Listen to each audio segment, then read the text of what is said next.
व्याड़ी की कथा। हे माता, वेतस नामक नगर में देव स्वामी और करम्बक नाम के दो ब्राह्मण भाई थे। वे परस्पर अत्यंत प्रेम पूर्वक रहते थे।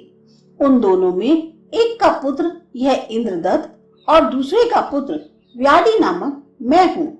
मेरे जन्म के पश्चात मेरे पिता का देहांत हो गया। भाई के शोक से इंद्रदत्त के पिता भी स्वर्ग को प्रयाण कर गए। पतियों के शोक से हम दोनों की माताओं के हृदय भी विदीर्ण हो गए, अर्थात वे मर गईं। इस प्रकार हम दोनों अनाथ हो गए।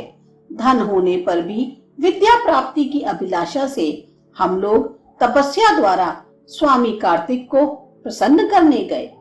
तपस्या करते हुए हम लोगों को स्वप्न में स्वामी कार्तिक ने आदेश दिया कि राजा नंद का पाटलिपुत्र नामक एक नगर है। उस नगर में वर्ष नाम का एक ब्राह्मण है। उसके समीप जाकर तुम लोग समस्त विद्याओं को प्राप्त कर सकते हो, अतः तुम दोनों वहीं जाओ। ऐसा जानकर हम दोनों पाटलिपुत्र गए।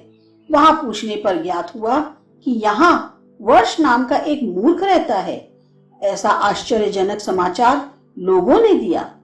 तब भी संशयान्वित मन से उसी समय हम लोगों ने जाकर वर्ष के जीर्ण शीर्ण और पुराने घर को देखा।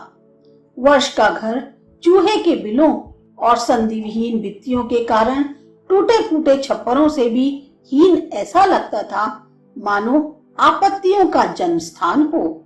उस मकान के भीतर हम लोगों ने ध्यान मग्न वर्ष को देखा। उसके पश्चात हम आतिथ्य सत्कार करने वाली उसकी स्त्री के समीप गए। भूरे और रूखे शरीर वाली, फटे पुराने और मलिन वस्त्र पहने हुए मूर्तिमती दुर्गति के समान उसकी स्त्री थी।